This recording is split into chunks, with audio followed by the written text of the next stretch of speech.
Hi there, my name is Jacob Aldry, and you are watching part 5 of Motogadget's multi-part series on installing the mo.unit Blue and many of its accessories. In the previous parts, we helped you with your shopping list. We helped you figure out how to understand your own motorcycle's wiring harness. We showed you the tools and skills needed, and in the last part, we just got the mo.unit integrated into the motorcycle. Since the last time we saw each other in part 4, I've cleaned up the wiring a little bit and gotten some of the colors of the wires a little bit more accurate, and I've just kind of taped up the mo.lock NFC right here. This is essentially my key switch. It's not gonna live here, but I just wanted to have it all nice, integrated, cleaned up. I'm going to take this whole thing apart, rebuild the motorcycle, and install it all again and show you guys how to do that when I do it. But for now, I figured why not clean it up a little bit and just make it a little nicer to look at. In this part, in part 5, we are installing these switches. We have the mo.unit installed into the motorcycle and integrated pretty well, but we have no way to communicate with it. And to communicate with it, we need the switches. We need to be able to press buttons and tell it what to do, like to turn on the motorcycle, to use the horn, to use a turn signal. All that requires switches. Another word for this would be inputs. Essentially, we're working on the input side of the mo.unit. We probably won't plug something into every single slot on the input side, but we will do every one that involves the switches that go on the handlebars. In the previous parts, we've already covered how the switches work with the mo.unit and that they're ground controlled switches. So this video in particular will kind of have 3 categories. First is figuring out what a good ground looks like. Second will be physically mounting the switches, and third will be wiring the switches up. With that, let's cover the switch types we're going to be using.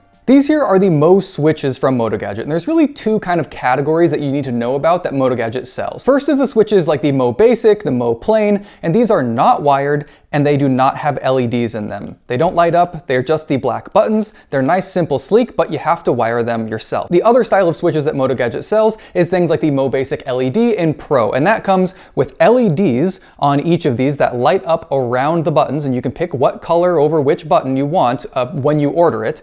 And it comes pre-wired. Now let's first cover grounding, because you may want to adjust your motorcycle build just slightly depending on the information you're about to hear. If this is a little confusing because we're going over grounding before we've installed anything, feel free to watch this, the rest of the video, and then come back to this and go, okay, now what was he talking about with grounding? But this is essentially the spiel. In very simple terms, your battery ground is kind of the main ground, the ground to always be considering. And you have the battery and the negative and this big thick cable that runs down here to the engine. And the engine is mounted to the frame, and so the frame is also a ground. So everything that's bare metal that relates back to that battery negative or the battery ground is a ground. Now, a good ground connection is not binary. It's not just great or none at all. You can have resistance depending on if the surface has rust, if it has paint in between it, depending on just the path it has to take to go from the piece of metal you've connected your ground to back to the battery. So that's what you need to consider. Every time you want to ground something, you need to go, how much resistance is between the spot where I've just grounded this wire and the battery negative, or essentially the battery cable that runs to the engine. The less resistance, the better. In an ideal world, you'd connect every ground to just this lug right here on the engine and just have the strongest ground ever. You would have 1,000 cables hanging off of that ground, so you can't do that, and it's just not necessary. You're gonna have great grounds other places on the frame, but it's just something you need to consider. Now for your mo.unit, it was easy. We grinded off the paint, we welded this metal piece on here, and then with that, we drilled holes and mounted the mo.unit, and so it's grounded well because there's no paint, there's no rust, there's no grease, everything's pretty solid here, straight to the frame. You can really pretty much promise yourself that the frame is going to be a great ground, but you can always check your battery cable here and where it runs to. What some people will do as well, if your negative battery cable runs to the engine, is actually run a jumper cable from the engine, wherever it grounds to the frame, just to ensure that the ground connection with the frame is really, really good. But here's why we're talking about it in part 5 in the switches video. And that's because these switches are ground controlled, meaning you're going to have one of the wires run all the way to the mo.unit, and the other wire is going to have to ground somewhere. Your handlebars can be quite interesting on how they ground. So if we grounded the switches right into the handlebars, let's look at the path it would have to take to go all the way from where you've mounted it on the handlebar to the frame, to the battery, somewhere else. It would first connect to the handlebars, and then it would come here and it would connect to this triple tree. Again, we're hoping there's not paint within this clamp. From this triple clamp, there is a shaft that runs in between the frame here and then some bearings. Let me take these apart and show you the problem. So we'd have the ground run through the handlebars, under these clamps, then onto this triple, connects onto this shaft. And within this shaft here, you can see it's mounted via bearings to the frame or to the neck here. And what this means is that your ground has to travel through this grease and in between all the ball bearings to make it to the frame. This is where a lot of people have problems, is where they ground things to the forks, to the triples, to the handlebars, and they don't realize that there's this really big weak spot right here that connects all of this stuff, that connects all your steering stuff to the frame and to the rest of the system. It's the only part of the bike that really has this problem, but you just have to be aware of this. So these will mount onto the handlebars, and there's a grub screw that screws in and drives into the handlebars to mount and really essentially have a good ground connection if that's the way you want to go. So besides these steering stem bearings, what are the other weaknesses that lead to poor grounds from the handlebars? Well, you see here we have a set of chrome handlebars on, but a lot of people will run powder coated like black handlebars. And these, again, like we talked about, poor grounds,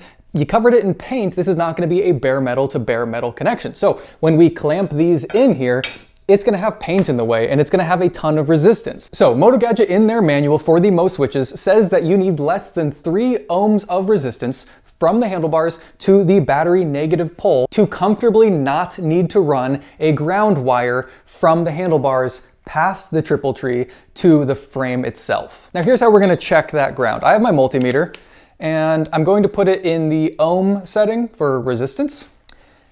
And I'll set it right there. And I'll take one end, I'll use the black, and connect that to my negative battery. And I'll connect the other to my handlebars here. And I'm gonna look at this readout and see, what do we got? One ohm, but here's what we really wanna do. Because these bearings have all the little balls in them, or the needle bearings, and the resistance can change depending on the steering position, we are going to rotate these handlebars and make sure that the resistance never increases past 3 ohms. This is, of course, if you don't want to run the wire. 0.5, 0.4, 0.3, 0.4, 0.5. Now I've already attached the black handlebars and checked the resistance, and it is just too high. This will not work. Maybe what I could do is scrape off all the paint here and then scrape off the paint in this center zone and mount that here, and then I'd have a good clean connection. But you know, it's really up to you if you want to run a ground cable or not. You can check resistance, but one of the biggest problems people run into with installing any wiring system anywhere in the world is improper grounds. So it would be my opinion that if you really just want to be bulletproof with your grounding, you would, no matter what, you'd run a ground cable past the handlebars and into the frame. Okay, here's my last note on grounding, then I swear we're gonna get into it. If you're someone who wants to run a ground wire to the frame or to the mo unit instead of trusting the handlebar ground, you would need to run a wire from this switch down and onto the frame. Now stick with me here. If we were to run one ground wire up through and to this switch and we still used the grub screw that drove into the handlebars, and these handlebars were metal, we would not need to do that to the other side, because essentially what we're doing is alligator clamping from the battery terminal to the handlebars, right? So now the whole handlebar system has a really strong ground. So for the other side, we could just mount right to the handlebars. We don't need to run 2 wires off of the switches and into the grounds. If you have carbon fiber or plastic or some other material of handlebar that really is not conductive, you then will need to run a ground wire from each switch back to the frame. You're either really happy that I just explained all that, or you're really confused. So let's move on. Let me show you how the mo unit basic works that we're gonna wire up, and then you can always come back to that part. Now this is everything disassembled that comes with your mo switch basic. You have the housing here, you have the switches themselves right there, and those just slide into place. You have a spacer depending on if you have 7/8 inch handlebars or inch handlebars. You have some heat shrink. You have some crimp connectors, a little ring terminal, a grub screw. You should have 3 of these. I only have 2 because I used one already, but these are just little wire ferrules, a couple screws, a washer, and this guy here. Now, if you look at the back side here of the mo switches, you have 2 terminals on each one. So as we've discussed, one of these wires will essentially ground to frame or ground to some strong ground connection you have, and the other one will head over to the mo unit on the input that you want designated for the button you press. When you press the button, the circuit is completed and the signal heads to the mo unit and it does the thing you asked it to do. But instead of wiring one terminal to a ground, another terminal to a ground, another terminal to a ground, and then the 3 wires that all have to go to the mo unit, this little guy here helps us connect our grounds together. So you can see that it has a ring terminal and then it has 3 wires off it. And we're gonna plug one of these wires into each spot on the switch body. We're gonna take this tool, which you saw in part 3, take one of these tiny little wire ferrules, hold it in the tool there, pop our wire in, and crimp it down. And we'll do that for each of these ends here. From here, we'll take a Phillips head screwdriver and we'll loosen up one of these terminals. We don't want the screw to come all the way out because that'll just be annoying. Then we pop that wire in and we close it back down. Give it a light little pull, make sure it's well connected. Do the rest for the other 2. When you get them all wired up, it should look something like this, with 1 wire on each of the switches, with the other terminal on each of the switches open, and those are going to be where we connect the wires that run to the mo unit. And notice we have the ring terminal on this side right here. Now on my actual setup, I am just running 2 switches. I'm running a start, stop, and the light, but we're on the right side and we're using this one here just to show you. So I don't know what I'll make the 3rd color, but we'll make the start, stop green because that aligns with the wires that are headed to the starter motor. And I'm just using the wires here that came with the mo unit Ultimate Builders Pack. For the headlight, we will use blue. Traditional wire colors. Don't hold me to them. You can choose whatever colors you want, frankly, as long as you remember. And for the 3rd one, I don't know, white. I don't even know what I'm gonna hook it up to. Okay, so now we've got 3 wires that are gonna do 3 different things, and we need to hook them up to the other side of each of these switches. So let's do just that. Strip a little bit off the end. You can use a wire ferrule if you'd like. And this is where you gotta look at the orientation. Notice that this goes on the right side of the handlebars. And so this here is flat because that's where like the throttle housing and everything's gonna be. And this side sticks out. So I think I want that to be my starter button. So that's that one there, okay.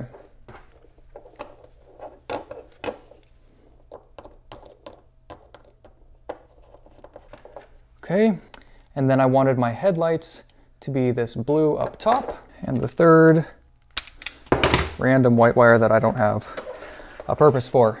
Now we've got our switches wired up here. We have all of our grounds connected, and we have the 3 wires headed to the mo unit, but like we talked about, we are gonna choose to run a ground wire to the frame and not rely on the switches. You can if you want. Again, it's totally allowed. They have science behind it. It does work. I'm just choosing to do everything, including the tough stuff, just so that you have the instructions for it.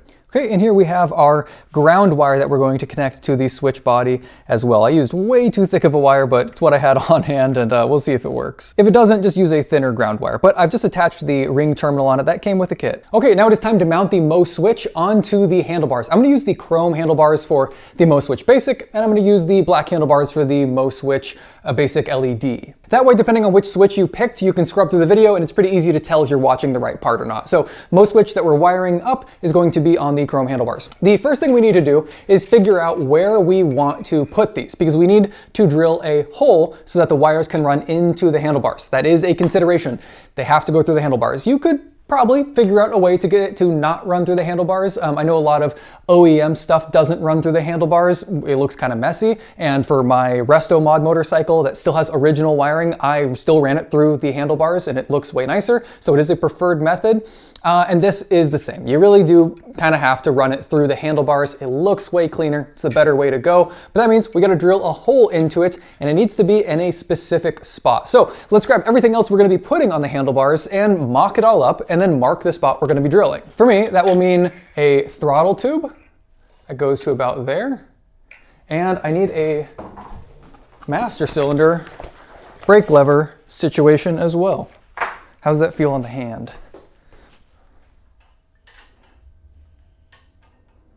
Ah, that's a really far throw. I take that back. Yeah, that's way better. I can use the throttle, hit the button, so if it's hard starting up, I can kind of press the start button, give it a little throttle at the same time, or hit my brakes and my high beam. It's all right here. Yeah, I like that setup. Okay, so let's mark where we need to drill a hole. So I'm gonna go on the low side here and say right about there. Also, you can skip the marking step and just do the next part, which is taking automatic punch.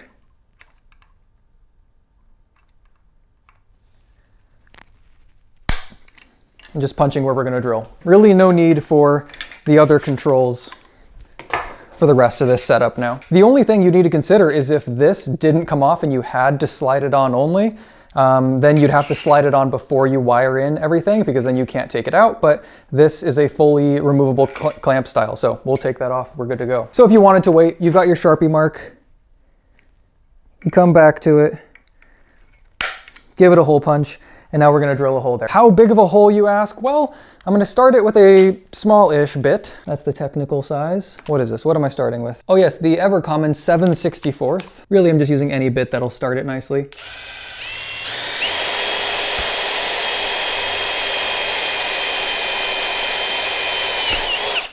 Okay. Now I'm gonna use a 3/8 bit to drill the actual size hole. Probably a little oversized. I could probably go a little smaller, but we're gonna be just fine with this.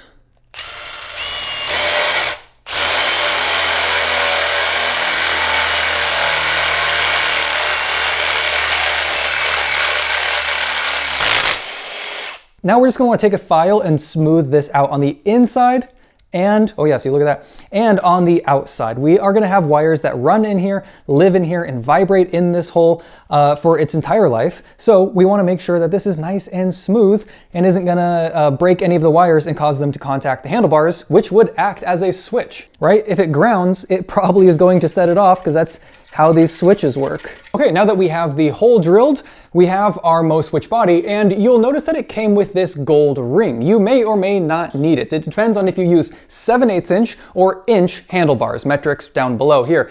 If you'll notice, when you install this, there's a ton of room. There shouldn't be. That's the way you tell that you use the gold ring. Really, you don't have to plan ahead. It always comes with this. 7/8 and 1 inch are the standard sizes for handlebars. You're gonna pop that guy on, and you're gonna see, obviously this spacer has a spot where we can have the hole there, so we don't want it like this, because then we can't put the wires in. And we're gonna install this over the top. And it is a tight tolerance, so you gotta be just perfect with it. There, and now, much better tolerance, and we'll tighten it down the rest of the way with a bolt that goes right down here. And you'll notice we have the split right here facing down, and we have this hole right here facing down. We'll get to that in a minute. And I'm just lining it up with the hole we've created in the handlebars and tightening this down.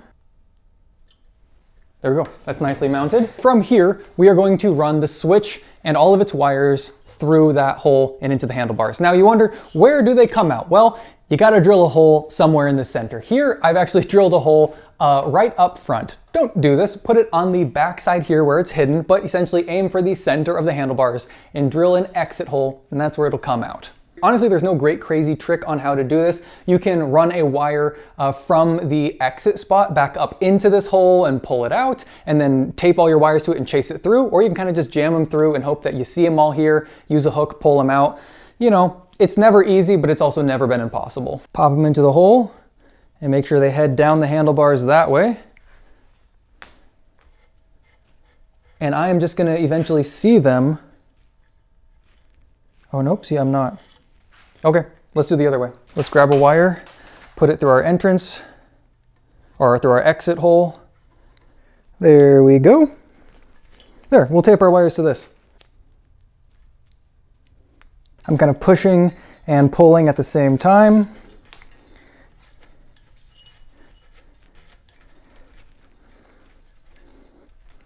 And you can see our wires are through here. So from here, we've got a couple different things we have to connect. One is we have to connect this ground ring terminal here to the top deep hole that is back here. We're going to install this ring terminal and the one that runs back to our frame. We're going to overlap those and screw them in right there. We're going to do that with the button head screw, and we're going to use this washer as well.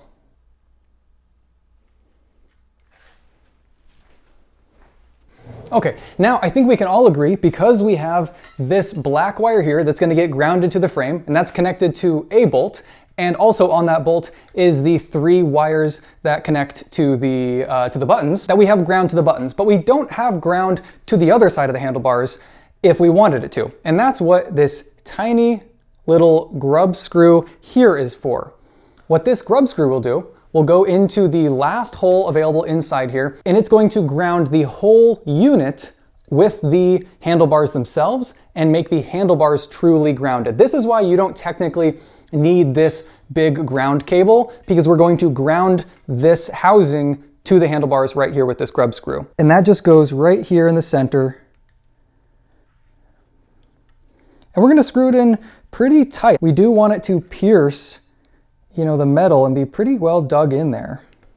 Nothing crazy, I'm not trying to strip it, but let's flex our Allen key a little bit here. There we go. Now we can do the other side of the switches just like this, but without needing the black, big, thick ground cable in here. We can just do the single ring terminal with the 3 buttons. So what we have now is one hole left at the bottom that has a cone shape to it, and there is a hole at the bottom of this guy here, of these buttons, that is threaded. So, and it's a clean hole in the housing. So what we do is we pop these in, and we check, and we see that we can see the threaded hole in the buttons, and we take this little screw, we pop it in here.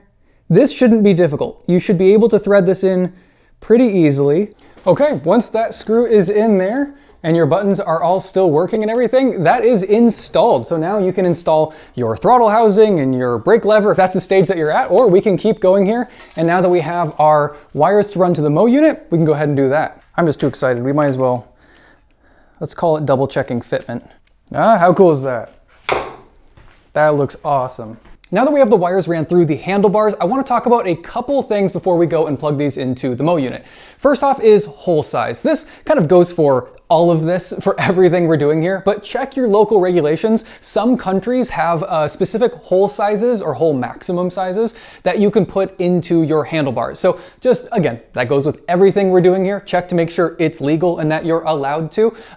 I live in the United States. This is legal. I could cut my handlebars in half and I don't know if anyone would say anything, but just check that for hole size. Secondly is hole location. I have put this hole here so that you can see what I'm doing and see that I'm running it through, but you should really be placing it up here, like in the front where it'll be coming out with the headlight bucket, something like that. But you can get really creative with where you want it to exit. It just comes down to an aesthetic choice on how you want to hide these wires. Now, the other thing I want you to note about this hole is I just drilled this one. I did not deburr it. I did not sand it. And this is what you need to be careful with, both at this hole and any other hole, like at the mo.switches, you need to be careful of this, which is, this is very, very sharp here. And you can see if I take this black wire and I push it back in and I drag it across, look at how beat up this wire is getting. It's day one. This motorcycle hasn't even been put together and I am already really, really scratching up this wire, and eventually we're gonna break through it. So we need to not just deburr this hole. That's the bare minimum, is removing the burrs, but I want you to sand it or file it. You can take a little round file without the wires, like do it before you install all your wires, and get on the inside and file, and on the outside, or roll up a little piece of sandpaper and again file the inside or sand the inside and the outside. I want it to be smooth. You really just got to make sure that that's super smooth so that you're not tearing up any of these wires over the millions of vibrations that are going to happen over the life of this motorcycle. You can go a step further and you can use grommets around here. You could paint it with some rubber material around the edge of this, but I think just overall, as long as that's smooth, and then you use some kind of sleeving around these, you're good to go. But you can't skip the smooth part. You can't just add the sleeving, otherwise the hole will just first tear up the sleeving, then it'll tear up your wires. We'll get to the whole sleeving thing when we rebuild the motorcycle and make it all nice and pretty, but it's pretty self-explanatory. Run the sleeve over the top of these and run it until it goes past this hole at the least, and tape it or heat shrink it in. Last thing before we completely change the camera angle here is the amount of tension on these wires. You're gonna have these wires and they're going to exit somewhere, probably in the center of your handlebars like this. and you don't want to just pull them taut and zip tie them here. It'll probably look nice and clean, but the problem is that we need to be able to tilt these handlebars. I've actually have these taped so it wasn't moving on camera. But if I tip these, I'm now gonna start pulling on all these wires. So we need to make sure that we have enough slack in these wires so that your handlebars can make full rotation in either direction, and not just that they have slack, but that they don't pinch anywhere. So check your tank, put that on as well. Add kind of anything around here that you may think is gonna go on here. Have this be nice and sleeved, and just make sure there's enough slack and that it's the right length. I've got a loop with about this type of radius right here. You don't need a ton, but just enough that you can turn the handlebars. Okay, with all that said, let's go over to the mo unit and the battery and start wiring this up. So in a way, we're kind of to the easy part. This should be fun. We've got the 3 wires that are going to be for the 3 switches, right? Each of these wires is connected to one of the buttons up there on the mo switches. So we're gonna install these. And then we have our longer black wire that's gonna make it all the way over to the battery to ground the entire thing. To finish off the wire ends here, once we kind of cut it to the right length, we are going to need our wire strippers, and we're going to need this little square style crimper. You can find both of these on motogadget.com, as well as these wire ferrules. So as we showed in part 3, we're just gonna find the wire ferrule size that is as small as possible, as big as necessary. I think these blue ones, oh, we have a white one right there. I guess it's white. Oh yeah, the white ones lock in really nicely. Let's see if we can fit our wires on that. Oh yeah, perfect. Again, watch part 3 if you want to know how to do this. Nice. And what color is this? Blue. That's going to be the headlight. And that is right there, nicely locked in. Next up, we have the starter. And that obviously goes in the one that says start right there. Nice. And then this white wire, we didn't decide. So maybe we'll just plug it into one of the aux spots. You can also add a piece of heat shrink to this to really seal it on and give it a really nice look. Again, we'll do that when we rebuild the bike, but these are still going to be really nice connections here. Yeah, let's just put it in aux 1 and we'll keep that there. So you'll see here, this is why you got to be thinking about how you want to be sleeving everything. So, you know, once you get all the switches up, you kind of want them to lay nicely and have the sleeve terminate at some point. Maybe the heat shrink just goes a little further and then it runs along the frame. So you can kind of see how you'll need to start thinking about your wiring harness. And lastly, we've got this black wire here, and this is the ground for the other side of each of the mo switches, or each of the buttons on the mo switch, because we aren't going to be using the ground just on the handlebars. And you totally can. It's completely optional to add this ground wire. Just if you have any grounding issues or troubleshooting, you may find that this is the solution to it. But again, if you check the resistance and you're good with the grounding in the handlebars headed to the battery, totally fine. You don't need this, but we're going to hook this one up. Okay. Nice clean end here, and then this will go onto the battery.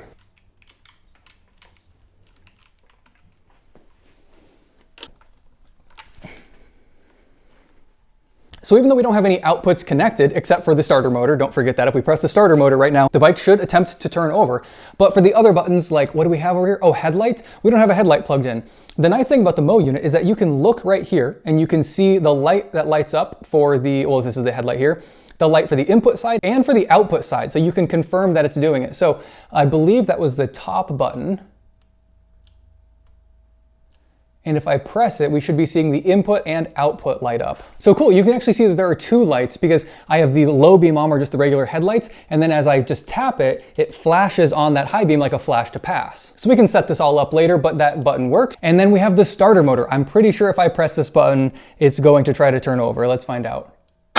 Yep. So this is the mo switch basic. Let's go ahead and swap these handlebars out for some black ones just so you can tell the difference, and we'll install the mo switch basic LED. On the other hand, this is the Motogadget mo switch LED, which comes with far fewer components necessary to install it. We have the switch housing. We still have a spacer ring that goes from 1 inch to 7/8 or 25 to 22 millimeters. We have the bolt that clamps the housing onto the handlebars. We have the screw that holds the switches onto the switch body, and we have the little grub screw. But the big difference here is that these buttons, well, one is they see this little light ring around the edges here. That is where the light will come out, depending on what colors you picked when you ordered them. It'll come out right there on all those perimeters, pretty neat. And then on the back, it's pre-wired. So nothing you have to do back here. Everything's been soldered up. You've got all this wire, and at the end, you have all your wires that you need. Now you remember from a few minutes ago when we installed the mo switch basic, we had 4 wires. We had the 3 control wires, depending on what colors we picked, and then we had the 1 black ground. We also do have a power wire here though. This is red. This is where we're gonna send positive voltage through, and that is going to be what lights up these buttons because this does require some positive power. The switches are still ground controlled. These are still all the ground wires, but we got to add some power to the switches so that the LEDs can turn on, and I'll show you where to hook that up here in a minute. So we've got a new set of handlebars on here. These are going to be black, and we're going to do the mo.switch basic LED on here. Now, something to note with the cheaper bars. These are very cheap handlebars. These are just a test set. I have a little bit of a nicer set that'll actually go on this build, but as we just beat this thing up, I just wanted to get a cheap set. The problem is that the coating is very thick on this set of handlebars. So even though it is a 7/8 inch size handlebar, you can tell because if I don't add the gold ring, right, we've got a ton of play in it. And if we add the gold ring, take a look at this. If I actually look at it right now here and see that gap size, and frankly, the gap is probably gonna be more like that when it's installed. But if I slide this on, look how big that gap is right here. It means because the powder coating is so thick on these bars, because they just kind of, you know, sprayed it on or something, when I go to install this, this will never sit on top of this gold band. It just won't fit because this is expanded too much. So what I had to do, I masked this with blue painter's tape once I figured out the location that I wanted the switch, and I just filed off the powder coat from this zone. So now this gold ring fits over that spot there, and it closes up much more nicely, and this will slide on. So you may have to do that. It's a little annoying. Might just buy some nicer handlebars that are more like Cerakoted or anodized or something like that, instead of this kind of thick glossy powder coat, just the way it goes. But let's start from the beginning and show you how we are gonna find our location. Right here on the left side for this build, all we're gonna have is the clutch lever. And I think that's definitely gonna go on first just because you can kind of see I kind of want the lever right at the end of the bars. And then a grip. I have a spare grip here that has a tear in it, so it just makes it really easy for me to test fit. That's to the end of the bars there. And yep, you can see that's right where the switch should go. I can even take the switch housing before I add the gold band on it. Add that on, just double check everything. Yep, that looks beautiful, right where I want it.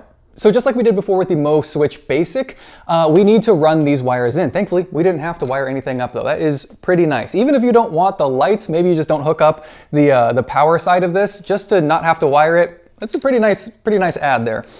So we are gonna have to do the same thing where we drill a hole to be able to run the wires in, and we need to drill a hole to run the wires out of the handlebars. I have already drilled a very tiny little hole here because this is a nice thin little set of wires, but I have not drilled one on the back of the handlebars here, so I'm gonna do that right now. So here is where I sit. This is where the motorcycle tank goes. Here is where the headlight bucket goes. So this is the front of the bike, and we're gonna pop a hole in right here. It's kind of nice to mark it while it's on the handlebars, just because you know, if you do it too low and deep in there and then you install the handlebars, you're like, oh shoot, it's too low. So I kind of want just like a comfortable angle. I'm actually even gonna use the little V spot right here to give us a little brace. Did that shift on me? What the heck? There we go. A few for good measure. Now I could take these handlebars off and drill that hole in. But let's just see if we can do it right here on the bars.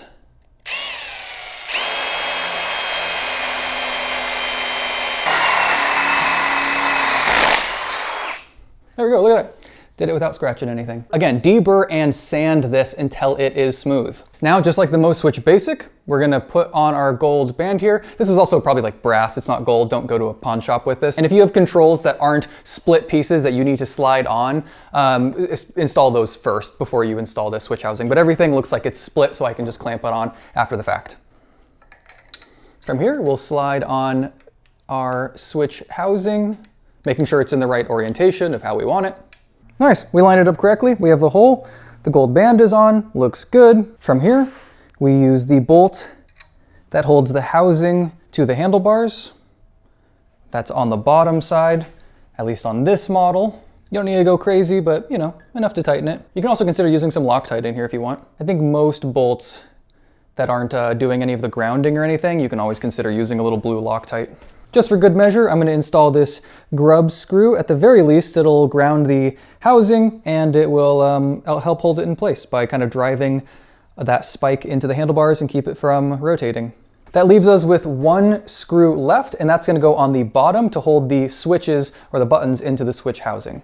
Now, it's up to you on how skilled you are, but if these little frays of wires are gonna bother you or they're not gonna be able to run through the handlebars, you can always snip this and then, re-strip the wires and everything. You'll probably have to anyways. You might have some slack, so there's no worries. But let's just see if I can run it in here normally.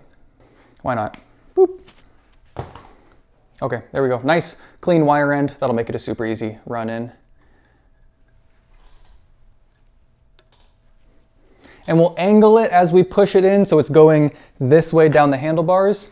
And we'll just want to watch for the there it is, for the very end. You don't want to have the wire be a mile in. It's going to be really hard to pull out. But if you just see the wire end, which I do, we can probably be able to hook that out pretty easily.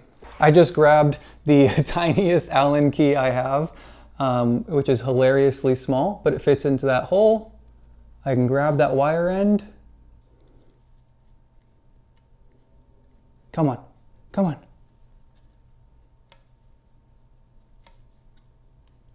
There it is, look at that. And now we can push and pull at the same time to get this to come through. If it's really, really tough, you can pull all the wire back out and then drill a bigger hole if you're allowed to.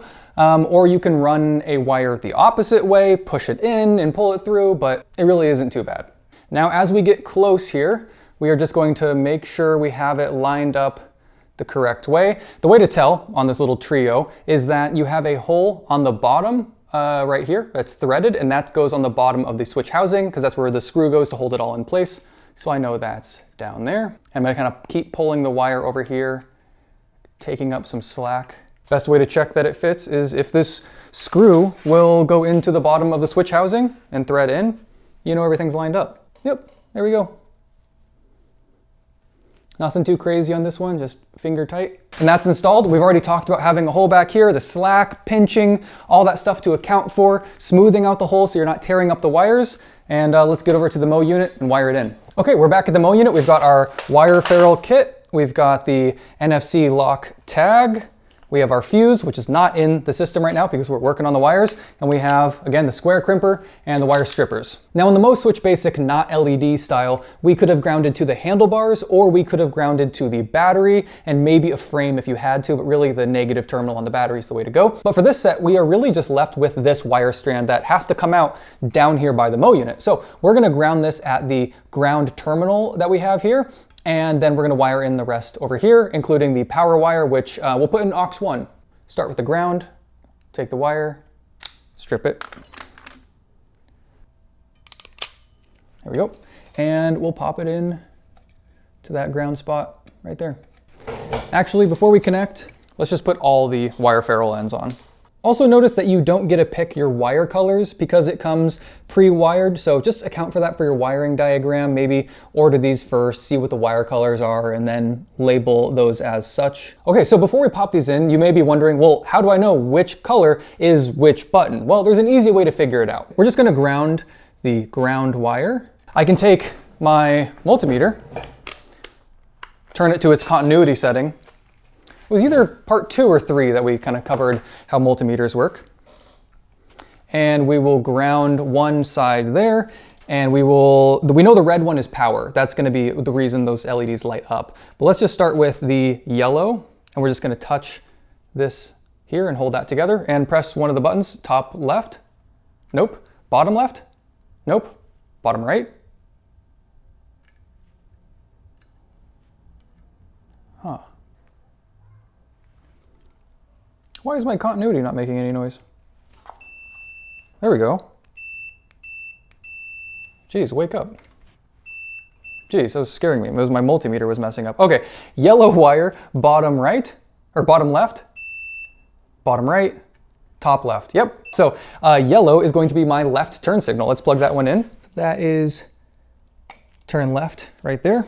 And then let's do white. It's not bottom left, good. It's not bottom right, so it must be the horn. Yep, we've got those in. And then lastly is the power wire, which I probably should have made a bit longer. And we'll put that into the aux 1 spot. There we go. And that will let us turn on the lights with the aux1 button that's on the other side of the handlebars. Now for the time being, I chose to put the red power wire from the mo.switch LEDs into the aux1 spot, but I said I'd tell you where you can put it. And you've got a few options.